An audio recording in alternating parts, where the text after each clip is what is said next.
안녕하세요. 스타119 임광복 대표입니다. 4월 13일 토요일 주말 유튜브 방송입니다. 자, 요즘 그 주말에 날씨도 괜찮고 또 꽃놀이 하기도 좋은 풍경들이 여기저기 많이 펼쳐져 있는데요. 여러분들 오늘 좋은 계획 가지고 계신지 모르겠네요. 밖에서 좋은 계획 가지고 계신 분들 즐거운 시간 보내시고요. 그런 계획보다 저하고 우리 스타119 유튜브를 통해서 또 증시 관련된 어떤 배움의 시간, 그 주식에 대해서 더 깊이 있게 알아보는 그런 시간을 통해서 또 즐거운 시간을 만들 수도 있는 것이니까요. 오늘 시간도 끝까지 함께 시청을 하시다 보면은 여러분들에게 분명히 유익한 내용을 제가 전달을 해드리는 부분이 있을 것입니다. 자, 같이 시작을 해보겠습니다. 자, 어제 미국 증시 보셨습니까? 제가 어제 우리 한국 증시 장 마감 시간에요. 미국 증시에 대해서 더 부정적으로 말씀드렸던 그 부분들 시청하신 분들은 다 기억을 하실 것이고요. 또 특히 목요일 날 PPI에 의해서 미국 그 기술주들이 잠시 반등을 했는데 저는 그렇게 해석하는 것이 잘못된 거다. 오히려 이제 미국 증시는 더 하락을 할 거다라고 말씀을 드렸었고, 어제 또 그 미국의 모든 4대 지수들이 모두 급락을 했습니다. 필라델피아 반도체 지수 같은 경우에는 정말 3% 이상 급락을 했고요. 물론 이제 어제 급락 배경 중에 한 부분에서는 그 중동의 지정학적 리스크 이 부분이 그 시리아 영사관인가 대사관 그쪽 관련해 가지고 이란하고 이스라엘하고 좀 지금 전쟁각 비슷하게 대립을 하는 부분이 반영이 된 부분이 있는데요. 아마 지정학적인 부분이 부각이 된 건 사실이지만 그것이 어제 미국 증시 급락의 근본적인 이유는 아니라고 생각을 합니다. 여러 차례 강조를 드리는 것처럼 미국 증시가 급락하는 근본적인 이유는 미국 증시가 이미 너무 많이 올랐다라는 거. 아직 금리 인하는 시작도 안 했는데 금리 인하를 한참 단행을 한 정도의 수준까지 미리 올라가 버렸다라는 거. 이것이 지금 시장에 있어서 가장 큰 악재고 그 부분을 어느 정도는 해소를 해야만 또 이제 그 증시가 그 부담을 털고서나 이제 제대로 된 방향성을 가지고 움직일 수 있는 그런 여건이 될 거다라고 저는 그렇게 여러분들께 한 달 정도 전부터 계속 강조를 해오고 있는 것을 우리 매일매일 들으시는 구독자들은 기억을 하고 계실 것입니다. 어제 미국 증시 관련해서 제가 좀 요즘 거시 변수라든지 어떤 정책 변수라든지 이런 것들이 예전의 패러다임 또는 예전의 메커니즘 이런 거하고는 시대가 바뀌면서 증시에 반영되는 그런 양상이라든지 그런 패턴들도 조금 달라지는 그런 부분들이 있습니다. 그래서 여러분들도 막연하게 어떤 예를 들어서 지금이 21세기죠. 21세기인데 19세기의 경제 이론을 가지고 자꾸 이 경제에다가 대응을 시키려고 하면 맞지 않는 부분들이 있잖아요. 우리는 그 사이에 어떤 코로나라든지 비대면이라든지 AI라든지 4차 산업이라든지 이런 너무나도 환경, 사회, 경제 이런 모든 부분에 있어서 많은 변화가 이루어졌는데 19세기의 경제 이론을 그대로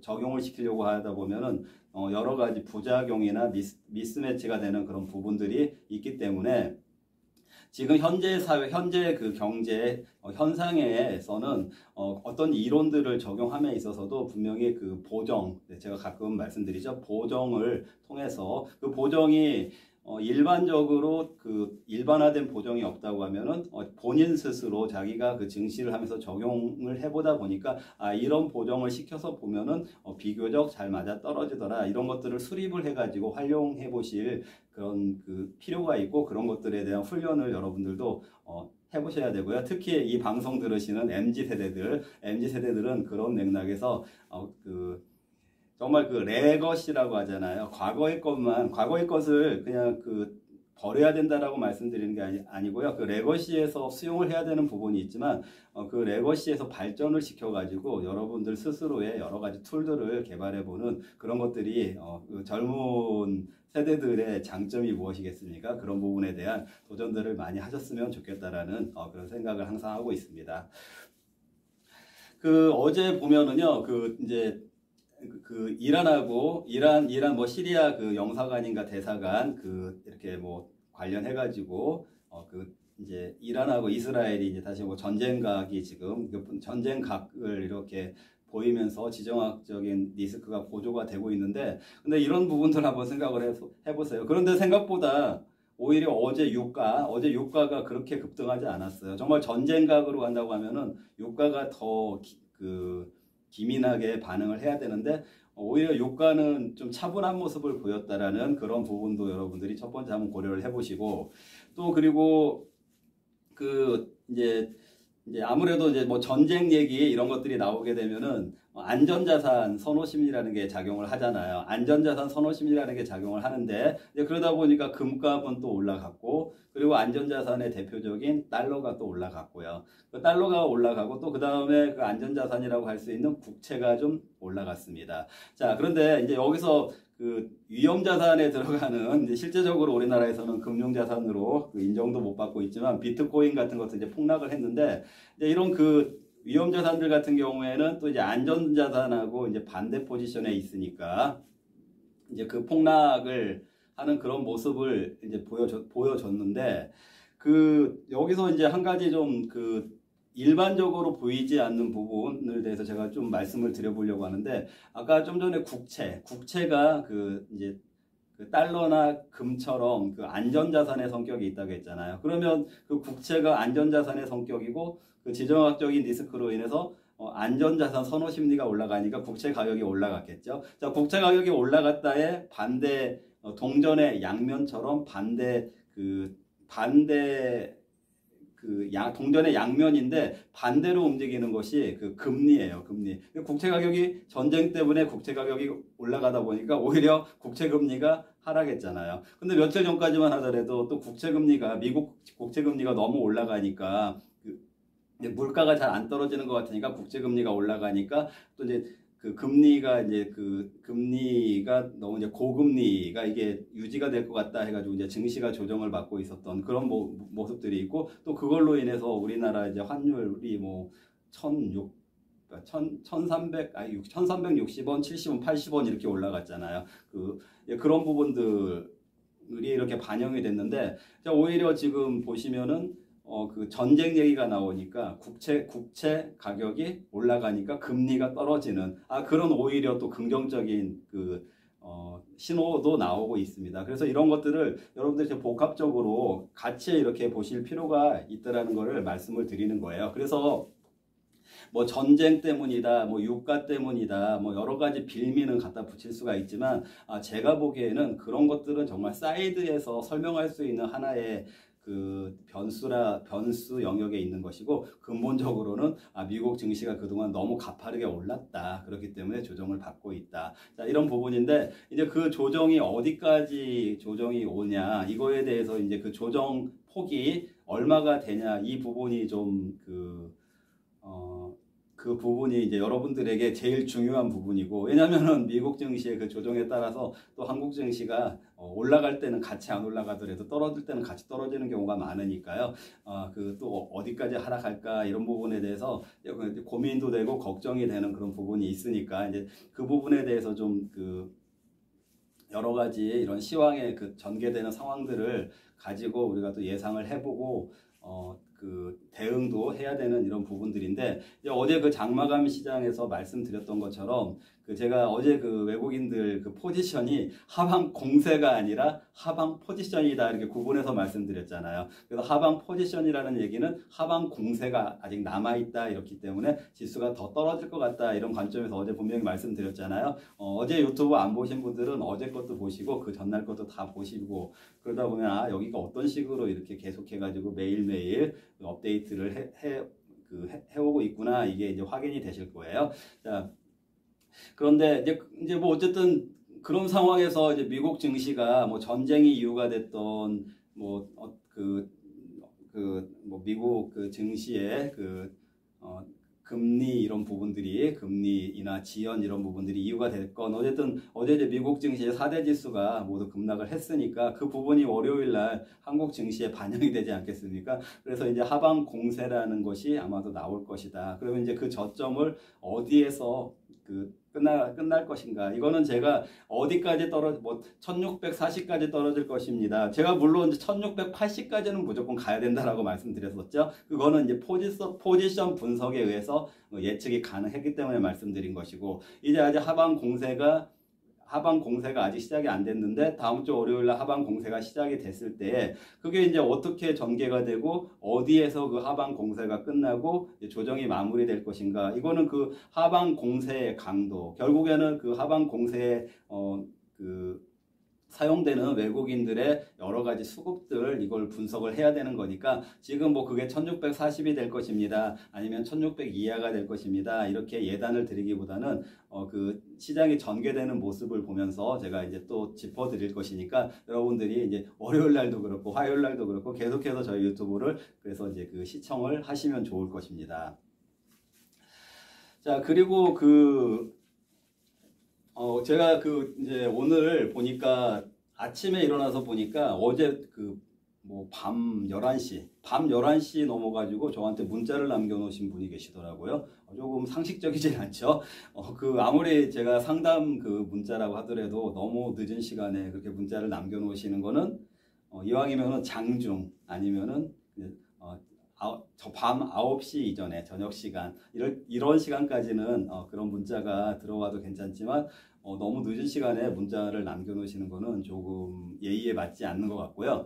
그리고 그 내용 보니까 뭐 제가 뭐 어쨌든 조금 서비스 차원에서 가이드를 해드렸는데 그거를 이제 와서 문자를 못 봐가지고 대응을 못했다, 뭐 이런 상황을 얘기하고 계시고, 주식을 뭐 스트레스가 있으니까 주식을 뭐 그만 해볼까요? 그런 내용이더라고요. 자, 그런데 제가 왜 서비스로 안내를 해드렸겠어요? 근데 그 종목은 제가 사라고 했던 것도 아니고 본인이 가지고 있던 거, 고민된다고 하니까 그걸 안내를 해드렸는데, 제가 안내를 해드린 내용을 따르지 않고 있다가 더 주가가 떨어지니까 이제 그런 말씀을 하시는데, 좀 기민하게 대응을 하셔야 되고, 또 이제 말씀하신 것처럼 이렇게 주식시장이 좀 안 좋아진다고 해서 스트레스 받으실 거면은 주식 안 하는 게 낫다라고 저는 계속 말씀드리잖아요. 그래서 우리 유튜브가 지향하는 거는 좀 장세가 좋다고 너무 들뜨지도 말고, 장세가 나쁘다고 너무 이렇게 감정 기복이 심해지지 않을 정도의 그런 컨트롤 할 수 있는 포트폴리오 관리라든지 시장 대응이라든지 시황 분석이라든지 이런 것들을 함께 하자, 이런 말씀을 드리는 유튜브예요. 그런데 이제 저는 제 가치관은 그렇습니다. 만약에 주식이 왜냐면 적기에 팔아야 될 타이밍에 못 팔고, 올라갈 때는 더 올라갈 것 같은 그런 생각 때문에 못 팔고 있다가 또 떨어지니까 뭐 그런 얘기하고, 이런 마인드라면은 주식에서 성공할 수가 없어요. 그렇기 때문에 자기가 마인드가 그런 거를 절제할 수 없는 마인드라면은 차라리 저는 주식을 안 하는 게 낫다라고, 그렇게 오늘은 Q&A는 아니지만 제가 아침에 문자를 녹화를 시작하기 직전에 봤어요. 그렇기 때문에 그거에 대해서 이렇게 답변을 드리는 것이고요. 제가 좀 너무 냉정하게 말씀드렸나요? 근데 주식시장은 정말 냉정해야 되기 때문에 이렇게 말씀드리는 것을 이해를 해주셨으면 좋겠고요. 그리고 제가 오늘 그리고 지금 여러분들 혹시 이거 아시나요? 내년에 우리 거래소 코스피하고 코스닥이 이제 관리가 되는 한국 거래소가 있는데, 한국 거래소에 대체 거래소가 생겨요. 내년에요. 그거 모르셨죠? 그러니까 내년에 대체 거래소가 생겨서 지금 한국 거래소가 3시 30분에 장이 마감되잖아요. 근데 대체 거래소를 이용하면은 3시 30분에 장이 마감 이후에도 한 7시까지인가, 저녁 7시까지인가 똑같이 매매를 할 수가 있어요. 한국 주식에 대해서 매매를 할 수 있게 되니까, 실제적으로 이제 시장에서 이렇게 매매를 할 수 있는 시간이 훨씬 늘어나게 되는 거잖아요. 그래서 제가 무슨 말씀을 드리냐면은, 이렇게 장중 매매 시간이 이렇게 더 길어지고, 그리고 또 여러분들 요즘 ETF도 잘 활용을 하셔야 돼요. ETF는 기본적으로 뭐 종목하고 똑같다고 생각을 하셔도 좋고, 또 더 편리한 부분도 있고,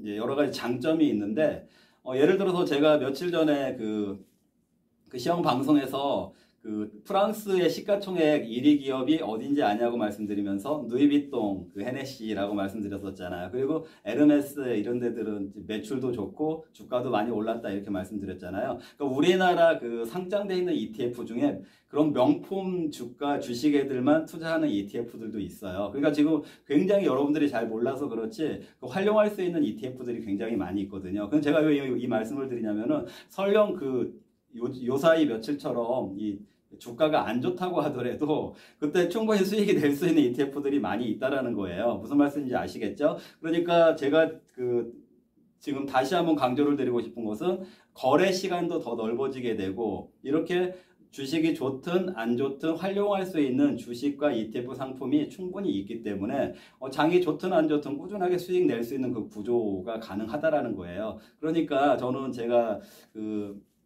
저희 유튜브를 통해서 저하고 이렇게 같이 주식 같은 거를 연구해보고 이 포트폴리오를 대응해가는 그 투자 클럽 같은 거를 만들어 보려고 하는 목적도 있다라고 말씀을 드렸잖아요. 근데 여러분들도 이 유튜브를 통해서 앞으로 내년부터는 그 매매할 수 있는 시간이 길어지는구나. 일반 그 ETF하고 주식도요. 그 파생 상품이 아니고요.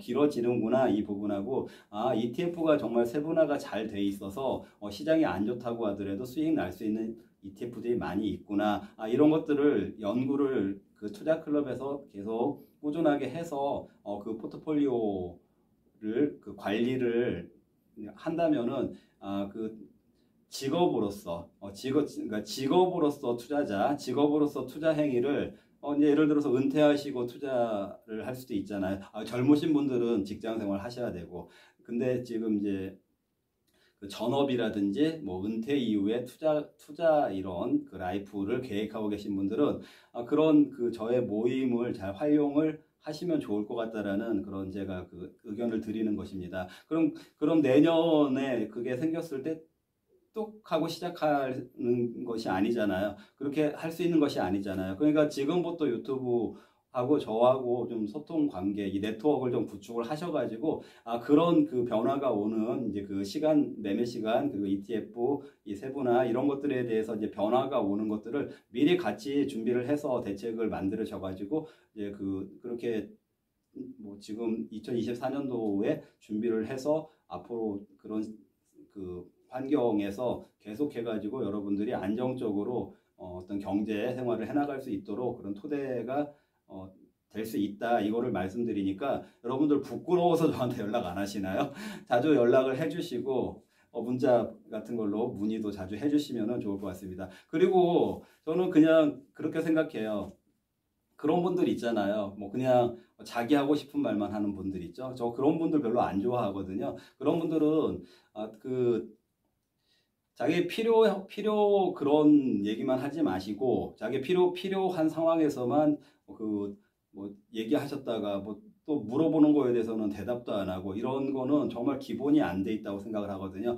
그런 분들은 전 구독자로서도 별로 필요 없다고 생각을 해요. 그렇게 하지 마시고 정말 기본적인 그 매너라는 게 있잖아요. 그 상호관계 이런 거를 좀 기본이 무엇인가를 한번 다시 생각을 하셔가지고 그렇게 저하고 좀 소통을 하셔서 이 주식 생태계라든지 이 주식 환경이 이제 바뀌고 있는 부분에 대해서 같이 이렇게 살아남을 수 있는 그런 방법을 찾아보시면 좋을 것 같습니다. 자, 그리고 오늘 제가 속도 이야기를 잠깐 하려고 합니다. 속도. 자, 여러분들 이런 말 많이 있잖아요. 어떤 말이 있냐면 중요한 것은 방향이지 속도가 아니다. 이런 말 있죠. 중요한 것은 방향이지 속도가 아니다. 이 말이 있는데 여기서 밸런스 게임 한번 해볼게요. 자, 중요한 것은 방향이지 속도가 아니다. 이 말이 맞는 말이다가 이쪽, 틀린 말이다가 이쪽. 밸런스 게임이요. 중요한 것은 속도가 아니라 방향이다. 맞는 쪽 이쪽, 맞지 않는 쪽 이쪽. 여러분 어떤 선택을 하셨습니까? 그 말은 맞는 말인데요. 말하려고 하는 취지는 맞는 말인데 그 말은 또 잘못된 말이에요. 왜냐면은 속도 있죠, 속도. 자, 속도는 혹시 이제 이 유튜브 들으시는 분들 중에 이과 전공자들은 아시겠지만 그 숫자는 스칼라라는 게 있고 벡터라는 게 있어요. 근데 벡터라는 거는 숫자와 함께 위치까지, 즉 방향까지 이렇게 포함하고 있는 개념이거든요. 그런데 속력은 뭐 시속 몇 킬로미터, 이거는 그 속력, 이거는 그냥 그 스칼라 개념이지만, 속도라고 하는 거는 이제 그 수학이나 과학에서는 방향을 가지고 있는 수치거든요. 그래서 이쪽 방향으로 70m의 속력으로 가는 그런 거를 속도라고 하는 거예요. 그래서 이 좌표, X축, Y축 좌표에 표시할 때 그 속력은 그 방향을 속도는 방향을 가지고 있기 때문에, 자, 아까 그 말을 보면은 중요한 것은 방향이지 속도가 아니다. 이 말은 중요한 것은 방향인데 속도에도 방향이 들어가 있으니까 이거 말이 안 되잖아요. 그러니까 그 말은 원래는 중요한 것은 방향이지 속력이 아니다. 이렇게 고쳐서 사용을 하는 게 더 정확한 표현입니다. 이거는 그냥 여담으로 드리는 말씀이고, 자, 속도 얘기를 하다 보니까 제가 이제 증시하고 관련된 얘기를 하려고 지금 이 말씀을 드리는 거예요. 이 속도 얘기를 하다 보니까 제가 지금 그 제일 먼저 떠오르는 사람이 아인슈타인이 먼저 떠오르는데요. 여러분들 그 아인슈타인 또 밸런스 게임 한번 해볼까요? 아인슈타인의 직업은 이쪽 과학자이다. 이쪽 우유회사 사장님이다. 자, 아인슈타인의 직업은 과학자이다. 아니면은 우유회사 사장님이다. 여러분들 어디를 선택하셨습니까? 누가 그러더라고요. 아인슈타인 우유가 있다고 해서 그 아인슈타인이 그 우유회사 사장님인 줄 알았다고, 그런 이제 썰렁한 개그를 하는 사람이 있었어요. 자, 그런데 그 아인슈타인이 이제 속도 이분이 그 상대성 이론을 만드는데 기본 전제가 그 제일 속도가 빠른 거는 빛이고, 그 빛의 속도는 절대적이다. 그리고 그 빛이 이제 초속 30만 킬로미터라고 하잖아요. 약 그 지구를 7바퀴 반을 도는 속도. 자, 갈릴레오가요, 그 빛의 속도를 계산을 하려고 아마 한 10km? 이렇게 눈으로 볼 수 있는 거리니까 그렇게 10km 정도 멀리 떨어져 있는 데다가 어떤 사람을 세워놓고 서로 등불을 가지고 이렇게 딱 올리면은 자기가 그 등불이 딱 그 등불을 올리면서 시계를 보고, 저쪽에서는 그 등불이 보인 그 시간을 딱 재가지고 그 거리를 시간으로 나누면은 속력이 되니까 그 빛의 속력이나 속도를 계산을 해보려고 했는데, 이거 동시에 되는 거예요. 빛이 워낙 빠르니까 갈릴레오가 그 실험을 하는데, 그래서 포기를 한 거예요. 아, 빛은 그렇게 몇십 킬로 떨어진 데서 이렇게 들어가지고 잴 수 있는 것이 아니구나. 1초에 지구를 7바퀴 반을 도니까 그런 계산법으로는 불가능했겠죠. 근데 정말 인간이 대단한 거가 결국에 그거를 그 그림자 시계에 활용해가지고 그 계산을 해냈어요. 거의 그게 막 몇천 년이 걸렸죠. 그거를 계산을 해내는데, 그리고 이제 빛의 속도가 뭐 29만 어쩌고 근데 그냥 30만 킬로미터라고 해도 돼요. 초속. 그 약 30만 킬로미터라고 한 거는 이제 세계에서 그 표준적으로 공표를 해서 이제 그거를 공식화를 해버린 거죠. 근데 이제 아인슈타인이 그 빛이 절대적이고 빛보다 빠른 것은 없다 이렇게 생각을 하다 보니까, 이 아인슈타인은 저는 하나님을 믿어요. 저는 하나님을 믿고 하나님 기도를 하고 하면서 하나님이 이렇게 그 역사를 하고 있다 이런 거를 이제 저는 신앙이니까 그걸 믿는데, 이제 아인슈타인은 하나님이 없다고 주장을 했죠. 근데 그 사람은 왜 하나님이 없다고 주장을 했냐면은 빛보다 빠른 것이 없으니까, 만약에 하나님이 저쪽에 계셔가지고 누가 기도를 하니까 그 기도에 대해서 응답을 해주려면은, 그 메시지가 여기까지 오려면은 아무리 빨라도 빛보다 빠른 속도로밖에 올 수가 없다는 거예요. 그러니까 그게 여기서 기도하고 전달되고 응답되고 하는데 그렇게 시간이 걸린다라는 거예요. 그렇기 때문에 하나님은 있을 수가 없다. 그렇게 이제 제가 딱 말한 것처럼 말을 해가지고 주장을 한 건 아니지만, 그 사람의 생각은 그런 생각이라는 거예요. 그런 이제 관점으로 생각을 해서 신은 존재하지 않는다 이렇게 이제 말을 했어요. 그 아인슈타인이요.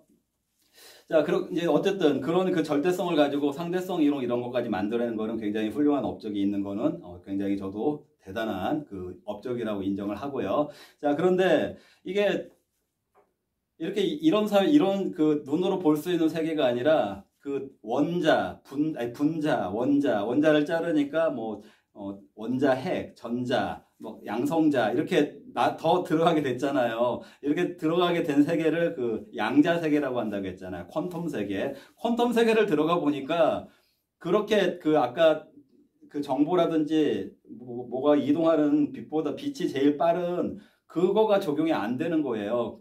말하자면 그거보다 더 빠를 수도 있다. 그런 거를 이제 양자 현상에서 나타나는 중첩 현상이라든지 얽힘 현상이라고 하는데 그런 거를 주장하는 그 과학자들이 나타난 거예요. 근데 실제로 이렇게 연구를 해보니까 그래서 그거를 주장한 사람들이 그 닐스 보어라는 학자를 중심으로 한 그 코펜하겐 학파인데 그 얘기를 듣는 아인슈타인이 그 사람들을 막 비난을 했어요. 말도 안 되는 얘기 한다고요.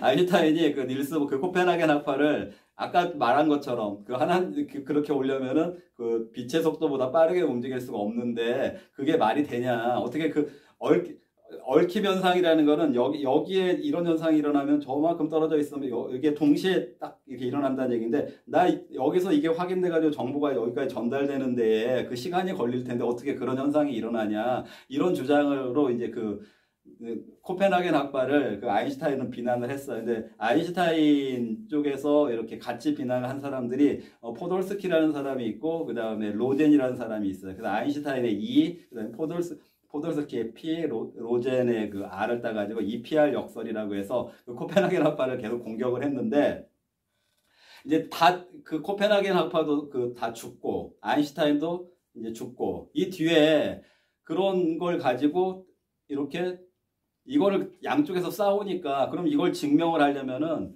이 부등식이 성립하는지 성립하지 않는지를 가지고 증명을 할 수 있다라고 벨이라는 사람이 벨 부등식을 만들어낸 거예요. 그런데 그 벨 부등식을 이제 만들어내긴 했는데 그게 벨 부등식이 성립하는지 성립하지 않는지 이런 거에 대해서는 아직 증명이 안 된 상태였는데 이제 그 뒤에 막 그 몇십 년이 지나가면서 뭐 60년대, 뭐 80년대, 뭐 최근까지 해가지고 사람들이 돌아가면서 막 빛이라든지 자석이라든지 이런 것들, 그 자석 가지고 이렇게 자기장 만들고, 그 다음에 그 빛 가지고 그 유리가 거울 가지고요. 반사의 각도 이런 걸 조절을 해가지고 그 벨보등식 실험을 막 해본 거예요. 그런데 이제 그 아스페라는 사람하고, 그 다음에 그 최근에 그 차일링거라는 사람, 그리고 그 중간에 클라우저라는 사람, 그 세 사람이 동시대의 사람들은 아니에요. 동시대의 사람들은 아닌데 각각의 방법들로 해가지고 그 벨 부등식을 그 막 실험 세트 같은 거를 만들어가지고 실험을 한 거예요.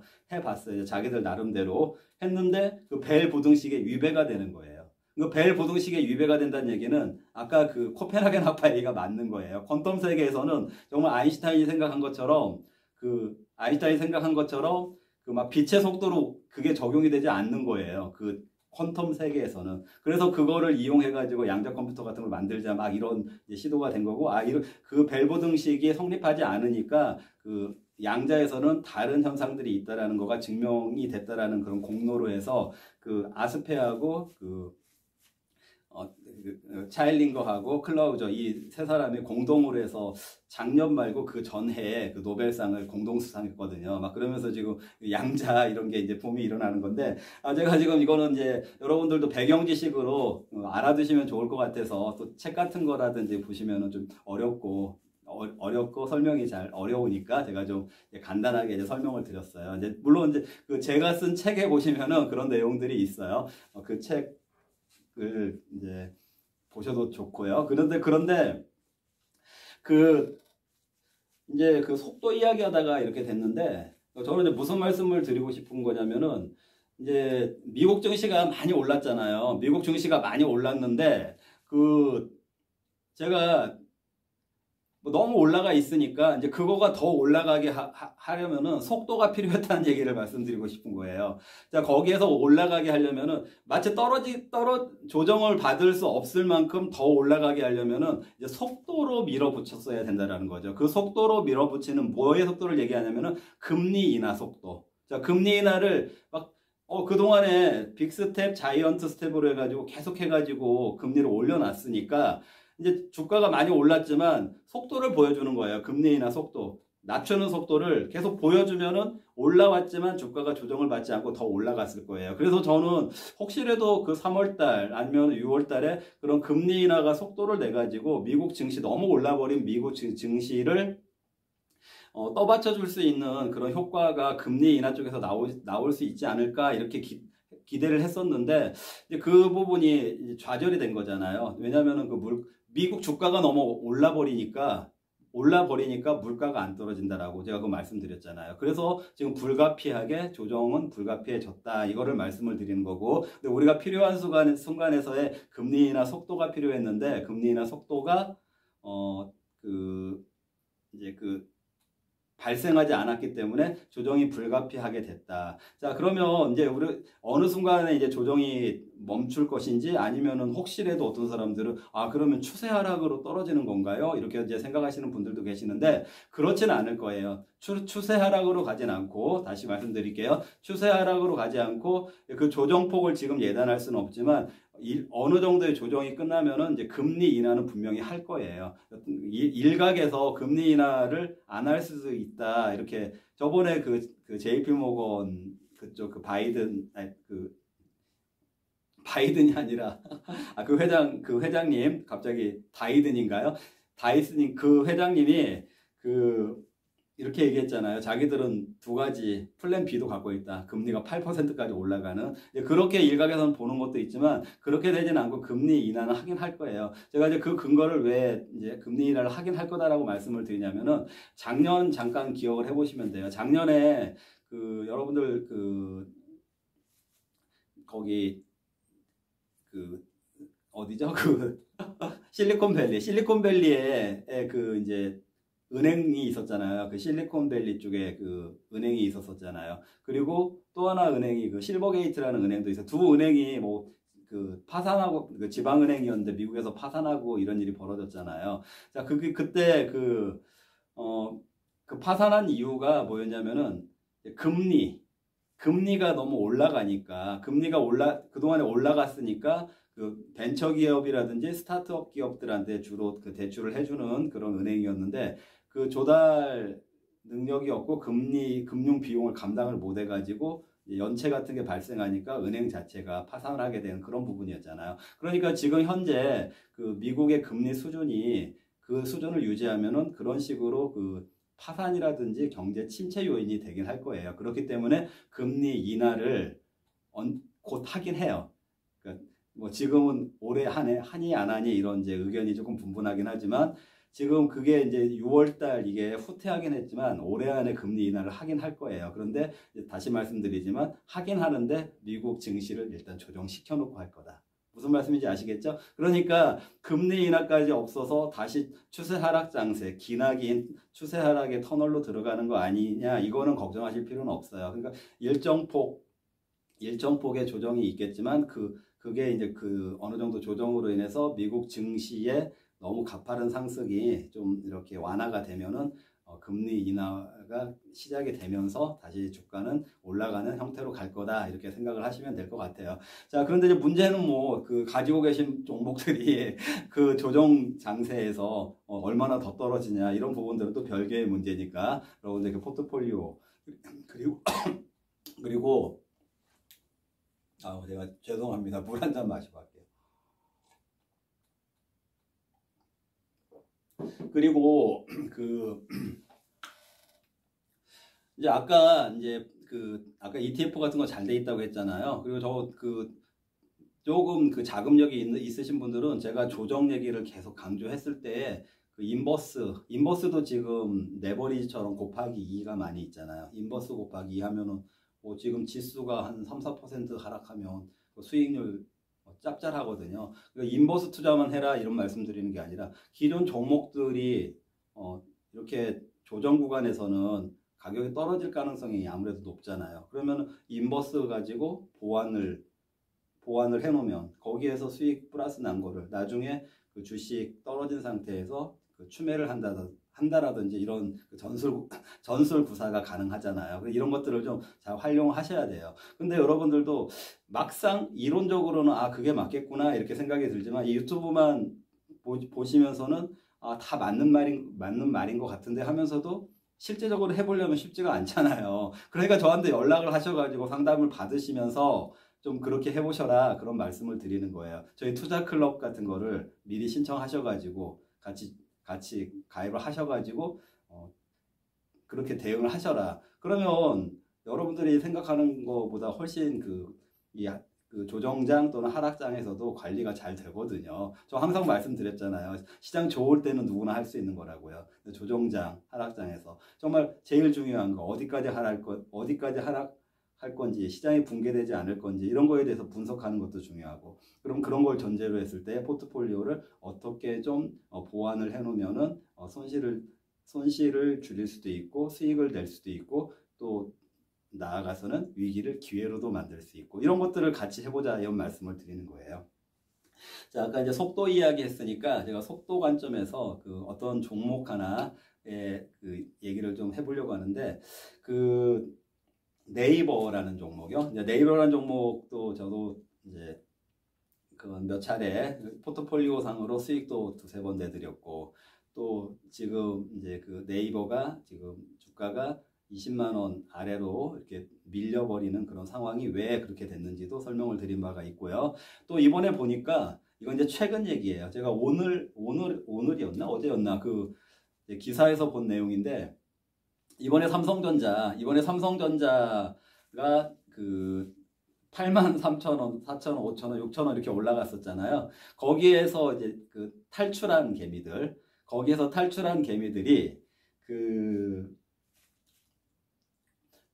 뭐냐면은 거기서 탈출한 개미들이 바꿔 탔을 거 아니겠어요. 바꿔 탄 종목들이 LG화학, LG에너지솔루션, 그다음에 삼성 SDI, 그리고 뭐 네이버 이런 종목들이래요. 자, 그런데 그 외에도 몇 개가 더 있는데 그 종목들이 이번에 삼성전자 바꿔 탄 그 지점에서부터 또 한참 많이 하락을 한 거예요. 맞잖아요. 보시면은 막 뭐 10몇 프로씩 하락했어요. LG엔솔 보세요. LG화학도 그렇고요.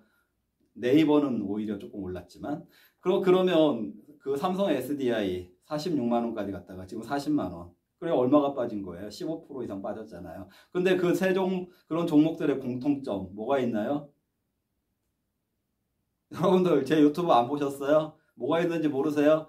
제가 경기선 얘기하면서 LG화학 같은 경우에 그 유화 쪽, 석유화학 쪽 경기선 얘기하면서 못 올라간다고 말씀드렸었고, 엔솔이나 그 삼성 SDI의 그 혁신만으로는 지금 2차 전지에 경기가 안 좋기 때문에 올라가기 어렵다 이런 얘기 드렸었잖아요. 제 유튜브 들었으면 그런 종목들 안 샀을 거 아니에요. 그런데 개미들은 삼성전자 팔아서 그걸 샀대요. 그래서 삼성전자에서 탈출하면 뭐예요? 그 단기에 또 15%, 20% 이렇게 손실을 보고 있는데요. 이런 그 증시의 현실이라는 거예요. 그러니까 주식이 만만하지도 않죠. 그러니까 정말 여러분들이 종목 선택도 잘 하셔야 되지만 유튜브 선택도 잘 하셔야 되고 또 전문가 선택도 잘 하셔야 된다 이런 말씀 드리는 거고, 자, 네이버는 제가 봤을 때 좀 지금 이제 속도감은 좀 없지만 방향은 잘 잡고 있어요. 아까 중요한 것이 그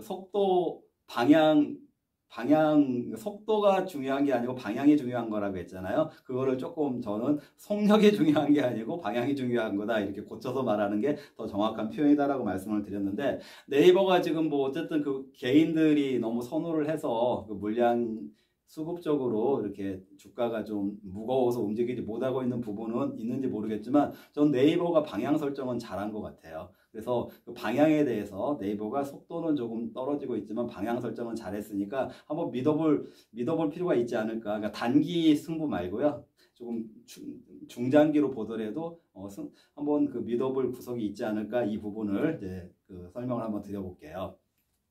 자, 네이버가 어떤 방향 설정을 잘한 거 같냐면요.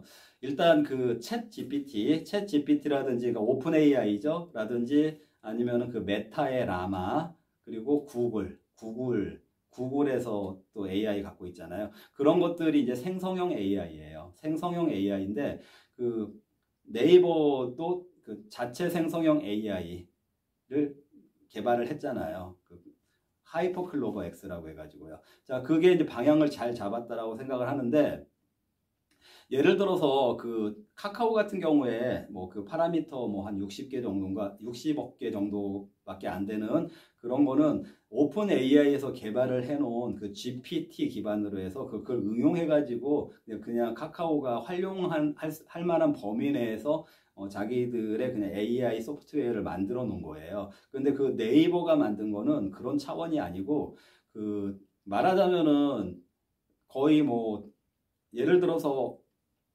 그 이런 게 있잖아요. 그 비트코인 같은 거가 그 비트코인이 그 블록체인 기술 기반이라고 하잖아요. 그러니까 블록체인 기술 기반을 가지고 한 암호화폐들이 뭐 비트코인을 시작으로 해서 이더리움 뭐 막 많이 생겼잖아요. 그런 것처럼 그 블록체인에 해당되는 그런 것이 그 GPT라고 생각을 하면 되는 거예요. 근데 그 GPT를 기반으로 해서 챗 GPT가 만들어진 거고, 그 카카오 같은 경우는 그 GPT를 그냥 뭐 GPT 2, 3 이런 것들은 그냥 오픈을 해버렸거든요. 사용할 수 있도록요. 그 오픈 AI에서요. 그러니까 그걸 응용을 해가지고 이제 AI를 만든 수준이 이제 카카오의 수준인데 네이버는 그런 수준을 뛰어넘어서 오히려 그 메타의 라마라든지 아니면은 그 구글 쪽의 AI 같은 수준의 그 AI를 그 개발을 한 거고 또 그 네이버는 다른 그 LLM이라고 하거든요. 대량 언어 모델, 라지 랭귀지 모델이라고 하는데 같은 LLM이지만 그 오픈 AI라든지 뭐 라마라든지 이런 데들은 그 일단 영어를 더 기본으로 하고 있잖아요. 그러면 그 네이버에서 개발한 그 하이버 클로버 X 같은 경우에는 한국 차라리 세계 언어에서는 밀리더라도 한국에 초점을 맞추자라고 해가지고 한국에서는 월등하게 그 이제 학습도 잘 되고 생성도 해낼 수 있는 그런 이제 월등한 능력을 가지고 있는 그런 그 자체 AI를 개발했다라는 거에서 방향을 잘 잡았다라고 생각을 하고 있고 그리고 그냥 차라리 네이버는 어차피 그 한국에서 쓰는 그 검색 엔진이잖아요. 그러니까 한국 사람들, 한국 언어를 타겟으로 했다. 더 활용도가 높게 했다라는 이 방향도 제가 보기에는 잘 잡았다고 생각을 해요. 오히려 뭐 전 세계적으로 다 사용하지 않는다고 하더라도 한국이나 한류를 좋아하는 나라들이 더 많이 사용하게 하는 것만으로도 오히려 수익성은 더 좋을 수도 있으니까 그 방향도 잘 잡았다고 생각을 하고 있고 그다음 오픈 AI나 그 구글이나 그 뭐 메타나 이런 데들이 초기에 그 생성형 AI 만들어 놓고 자기들이 이제 그 반도체 쪽으로 그 의존을 하게 된 거가 그 GPU 칩 의존하게 된 거가 엔비디아잖아요. 그러니까 엔비디아 의존도가 너무 큰 거잖아요. 근데 어떻게 보면 너무 그 과다한 비용을 지출하면서 자기들의 그 생성형 AI 컴퓨팅에 필요하니까 어떻게 보면 울며 겨자 먹기 식으로 엔비디아 거를 사용을 해왔었고 자 그게 이제 그 AI가 이제 작동이 잘 되니까 그 인터페이스라든지 뭐 아크텍트 이런 거에 있어서 작동이 잘 되니까 그거를 사용을 했는데 이제 이 사람들도 지금 그게 싫으니까 아마존 같은 데서도 자체 칩을 개발을 하고 있잖아요. 그리고 메타도 자체 칩 개발하려고 하고 있잖아요. 아마존이나 메타 이런 데들이 반도체 회사가 아닌데 엔비디아처럼 자체 칩을 어떻게 개발하지? 이렇게 생각하실 수가 있는데 이 사람들이 그 스타트업 그걸 개발할 수 있는 그 자회사를 가지고 있을 수도 있고 또 하나는 이 사람들 지금 그 반도체가 그 삼성전자 이런 데처럼 파운드리 말고 팹리스라는 게 있잖아요. 이런 반도체를 설계를 해달라고 하면은 설계를 해주는 그 기술을 갖고 있는 회사들이 있어요. 그런 데다 의뢰해가지고 자체 칩들을 개발을 한 거예요. 자, 그렇게 하면은 아무래도 엔비디아 의존도가 떨어지잖아요. 그런데 지금 엔비디아하고 사실상의 경쟁 관계가 AMD도 있지만 인텔도 있어요. 인텔이 CPU의 강자지만 그 GPU에서는 엔비디아한테 밀린 거잖아요. 그런데 네이버가 어떻게 보면은 엔비디아하고의 경쟁 관계인 인텔하고 손을 잡았거든요. 그러니까 인텔의 그 GPU나 CPU를 활용을 하겠다라고 한 부분도 차라리 그 엔비디아의 의존도보다 왜 치우치지 않고 그 인텔을 선택한 거가 전략적으로 더 잘했을 수도 있다. 왜냐면 인텔 거가 훨씬 저렴하기도 하고 또 인텔은 이제 엔비디아를 쫓아가는 입장이기 때문에 또 누가 아나요? 더 좋게 보완이 될 수도 있고 자기 자체적으로는 자기들 거가 더 이런 측면에서는 성능이 우세하다고 인텔도 주장하고 있어요. 그런 측면에서 저는 인텔하고 그 전략을 잡은 것도 네이버가 잘했다고 생각을 하고 또 하나 잘한 거가 뭐냐면은 그 엔비디아하고 HBM 그 하이닉스 뭐 저기 마이크론 뭐 그 이런 그 칩이잖아요. 거기에서 조금 한계가 있는 부분들을 그 삼성전자가 그거를 보완을 할 수가 있다고 해서 삼성전자가 그런 AI 칩을 지금 개발 중에 있는데 또 그 공동 과업을 그 네이버하고 삼성전자가 손을 잘 잡았어요. 그래서 저는 AI가 이제 한국형 AI 그리고 이제 뭐 그 통신사들이 하는 그런 응용 수준의 그런 AI 말고 그 기본적인 그 생성형 쪽의 AI 쪽에 있어서 그 네이버가 인텔, 삼성전자하고 전략적으로 손을 잡은 거는 방향을 잘 잡은 것 같다. 그래서 이게 지금은 후발 주자이긴 하지만 앞서갈 수 있잖아요. 그러면 우리는 한번 네이버에 대해서 정말 네이버 과거에 벤처기업이 이렇게 성장했잖아요. 성장 스토리가 있잖아요. 물론 그 약간의 단점이라든지 어떤 정치적인 약간의 그런 문제가 되는 부분도 있긴 하지만 그래도 그 성장 스토리가 있었던 네이버이기에 이번에 AI 그리고 AI를 충분히 이해할 수 있는 그 삼성 SDS 출신 그 이혜진 의장이잖아요. 그러니까 아마도 조금만 속도가 좀 더 떨어지는 것 같지만 그 방향을 믿고 기다려 본다면은 네이버가 정말 좋은 결과가 나올 수도 있다. 그러니까 단기적으로 보시는 분들 말고요. 중기, 장기적으로 길게 놓고 보시는 분들은 네이버 같은 종목도 뭐 관심을 계속해서 가져보실 필요가 있는 것 같다. 이 말씀을 드리는 것입니다. 자, 오늘 제가 여러분들께 그 미국 증시, 거시 변수들, 또 전쟁 관련해가지고 봐야 되는 부분들 이런 것들도 설명을 드렸고, 뭐 속도 이야기, 속도 이야기를 좀 곁들여서 그 금리 인하는 결국 하게 될 거다 이런 부분도 말씀을 드렸고, 또 속도 관련해서 네이버라는 기업 이야기를 속도와 그 방향 관점에서 또 AI의 지금 한국형 AI의 주도 기업으로서 어떤 현실인지 이런 맥락에서 네이버 이야기까지 지금 그 주제를 가지고 말씀을 드렸고요. 이제 마무리하면서 한 가지 얘기만 더 해드릴게요. 제가 포트폴리오 힌트 좀 드리겠습니다. 최근에 그 구리 관련주 많이 올랐고 제가 몇 번 코멘트를 해드렸던 우리 정경련 그 류진 회장님 해서 풍산이 지금 저 사실 풍산 2만 원대 추천했었어요. 한 2년 전에 저희 고객들 중에는 매매하신 분들 계시고 그거 종목 뭐 4만 원대까지 끌고 왔는데 5만 원, 6만 원대까지 올라가잖아요. 자, 그런데 그 뭐가 잘 맞아 떨어졌죠. 이제 최근에 구리 가격까지 올라갔잖아요. 자, 구리 가격 관련해서 제가 종목을 오픈하지는 않고 힌트 하나 드릴게요. 자, 구리 가격 올라가면은 스트랩이라고 하거든요. 스트랩.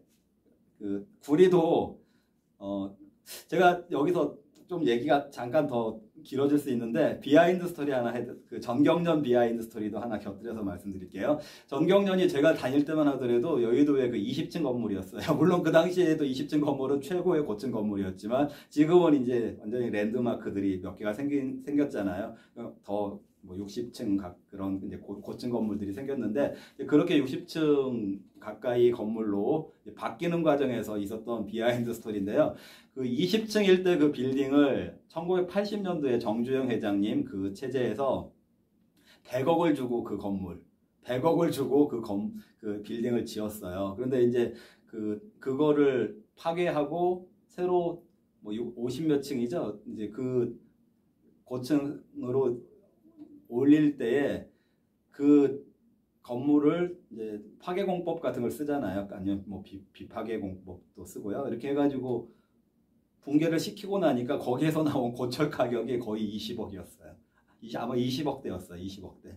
그러니까 건물 건물을 100억으로 지었는데 거기에서 나중에 물론 이제 그 한 20여 년의 시간의 그 간격이 있었지만 그 물가 상승이 그렇게 됐다라는 부분도 있지만 여러분들 상상이 가나요? 그 고철 가격이 그렇게 20억대까지 나왔다. 자, 그러면 지금 그 말씀드리는 거예요. 구리 가격 많이 올랐잖아요. 자, 여러분들 구리 스트랩, 그 폐구리 관련주 한번 공략해 보세요. 그 종목 제가 보기에는 괜찮아 보여요. 그 종목에 제가 그 종목이 힌트 하나 드릴게요. 5글자예요.